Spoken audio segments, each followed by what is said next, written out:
Praise lord. నామానికి స్తోత్రం. ప్రియమైనటువంటి సహోదరి సహోదరులారా, మత్తయి సువార్త 1వ అధ్యాయం మనం చదువుకుందాం. 1వ అధ్యాయంలో 1 నుంచి 17 వచనాల వరకు ప్రభు యొక్క వంశావళి ఉంది. సో ఈ వంశావళిలో మనం ప్రత్యేకంగా ముగ్గురిని చూస్తాం: అబ్రహాము, దావీదు, యేసుక్రీస్తు. అబ్రహాము, దావీదు, యేసుక్రీస్తులో ఈ ముగ్గురికి మంచి పోలికలు ఉన్నాయి. అదేవిధంగా అబ్రహాము కుమారుడు ఇసాకుకు, దావీదు కుమారుడైనటువంటి సొలొమోను రాజుకు, మరి క్రీస్తుకు మంచి పోలికలు ఉన్నాయి. దేవుని బిడ్డలారా, అబ్రహాము ప్రవక్త. ఆదికాండం 20వ అధ్యాయం 7వ వచనం. కాబట్టి ఆ మనుష్యుని భార్యను తిరిగి అతనికి అప్పగించుము, అతడు ప్రవక్త, అతడు నీ కొరకు ప్రార్థన చేయును. దేవుని పిల్లలారా, అబ్రహాము ప్రవక్త. అదేవిధంగా దావీదు కూడా ప్రవక్త అని రాయబడింది. అపోస్తల కార్యము 2వ అధ్యాయము 29వ వచనము మరి 30వ వచనము. సహోదరులారా, మూల పురుషుడకు దావీదును గురించి మీతో నేను ధారాళముగా మాట్లాడవచ్చును. అతడు చనిపోయి సమాధి చేయబడెను. అతని సమాధి నేటి వరకు మన మధ్య ఉన్నది. అతడు ప్రవక్త అయి ఉండెను. ఇక్కడ ప్రవక్త అని రాయబడింది. అతడు ప్రవక్త అయి ఉండెను కనుక అతని గర్భములో నుండి అతని సింహాసనం మీద ఒకరిని కూర్చునబెట్టుదును అని దేవుడు తనతో ప్రమాణపూర్వకముగా ఒట్టు పెట్టుకుని సంగతి అతడికి. అబ్రహాం గారు కూడా ప్రవక్త, దావీదు గారు కూడా ప్రవక్త. అదేవిధంగా ప్రభువైన యేసుక్రీస్తుల వారు కూడా ప్రవక్త అని వ్రాయబడింది.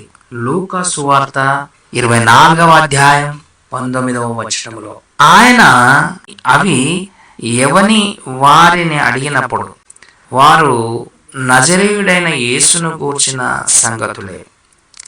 ఆయన దేవుని ఎదుటను ప్రజలందరి ఎదుటను క్రియలలోను వాక్యములోను శక్తిగల ప్రవక్త అయి ఉండెను. ప్రియులారా, ప్రభువైన యేసుక్రీస్తుల వారు శక్తిగల ప్రవక్త అని రాయబడింది. అబ్రహాము కుమారుడు ఇస్సాకులో 2 ముఖ్య విషయాలు మనకు కనబడుతున్నాయి. ఒకటి బలి, రెండవది వివాహము. క్రీస్తు, యేసుక్రీస్తు ప్రభుల వారిలో కూడా ఈ 2 కనబడతాయి. యేసుక్రీస్తు బలి అయిపోయారు. అదేవిధంగా ప్రభువైన యేసుక్రీస్తుల వారు పెండి కుమారుడుగా రాబోతున్నాడు. ఇక దావీదు కుమారుడైన సొలొమోనులో కూడా 2 ముఖ్య విషయాలు మనకు కనబడతాయి. అంటే క్రీస్తుకు పోలిక కలిగినటువంటి విషయాలు. ఆయన సమాధానకరమైన రాజు. 1 దినవృత్తాంతములు 22వ అధ్యాయము 9వ వచనములో నీకు పుట్టుబోవు ఒక కుమారుడు సమాధానకర్తగా ఉండును. చూశారా, ఆయన సమాధానకరమైన రాజు.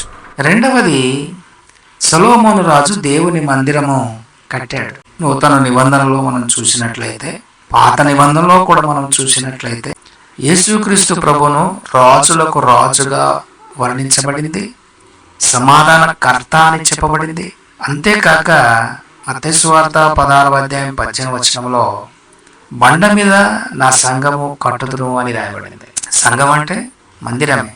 సొలొమోను గారేమో మామూలు మందిరాన్ని కట్టారు, కానీ యేసుక్రీస్తు మాత్రం సంఘం అనే మందిరాన్ని కట్టారు. ప్రియమైనటువంటి దేవుని బిడ్డలారా, అంటే అబ్రహాము కుమారుడైన ఇస్సాకుకు యేసుక్రీస్తుకు పోలికలు, అదేవిధంగా దావీదు కుమారుడైనటువంటి సొలొమోను రాజుకు యేసుక్రీస్తుకు పోలికలు, మరి అదేవిధంగా అబ్రహాము దావీదుకు ఉన్నటువంటి పోలికలు, మనం క్రీస్తుతో ఉన్న పోలికలు మనం చూస్తున్నాం. ఇంకా కొన్ని, అబ్రహాము రక్షకుడు. రాజులను జయించి లోతు కుటుంబాన్ని ఆయన రక్షించారు. ఈ విషయాలు మనకు ఆదికాండం 14వ అధ్యాయం 14వ వచనం నుంచి 16వ వచనం వరకు మనం చూస్తే తెలుస్తుంది. దావీదు కూడా రక్షకుడు. మొదటిగా గొర్రె పిల్లను రక్షించారు. 1 సమూయేలు గ్రంథం 17వ అధ్యాయం 34 నుంచి 37 వరకు చదివితే అక్కడ మొదట గొర్రె పిల్లను రక్షించినట్టుగా మనం చూస్తాం. రెండవదిగా 1 సమూయేలు 22వ అధ్యాయం 20-23 వచనాలు మనం చూస్తే అక్కడ ఒక మనిషిని అనగా వ్యక్తిని రక్షించినట్టుగా మనం చూస్తాం. తర్వాత 1 సమూయేలు 23వ అధ్యాయం 1 నుంచి 5 వరకు మనం చూసినట్లయితే ఒక పట్టణాన్ని రక్షించినట్టుగా మనం చూస్తూ ఉన్నాం.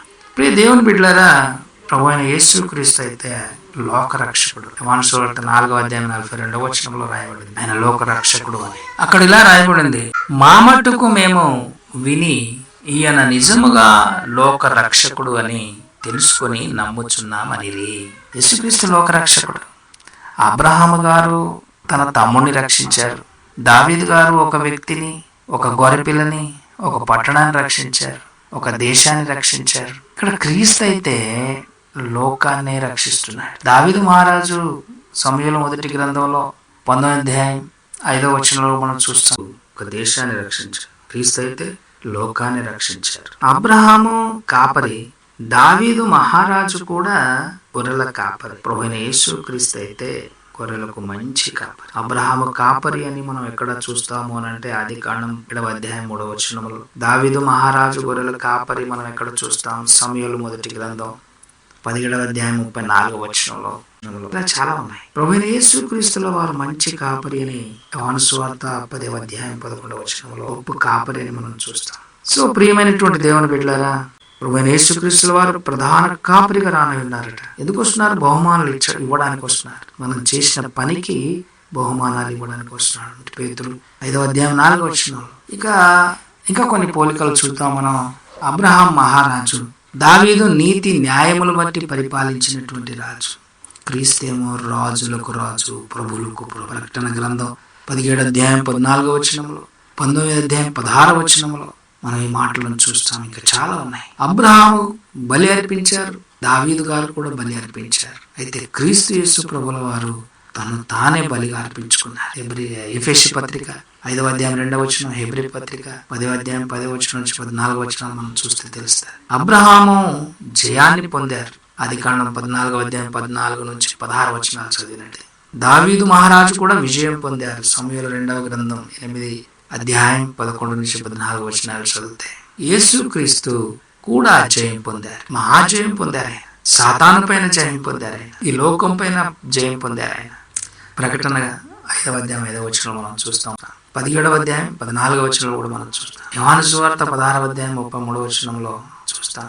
కేవలం ప్రభు జయించడమే కాదు, మనకు కూడా అన్నింటిలో అత్యధిక విజయాన్ని అనుగ్రహించారు. రోమీయులకు రాసిన పత్రిక 8:37. సో దేవుని బిడ్డలారా, ఈ వంశావళిలో ఉన్నటువంటి అబ్రహాము, దావీదు, మరి ఇస్సాకు, సొలొమోను రాజు, వీరందరూ కూడా యేసు క్రీస్తుతో పోలికలు ఉన్నాయి కనుక అవి మనం ధ్యానించాం. దేవుడి మాటలు దీవించును గాక. ఆమేన్.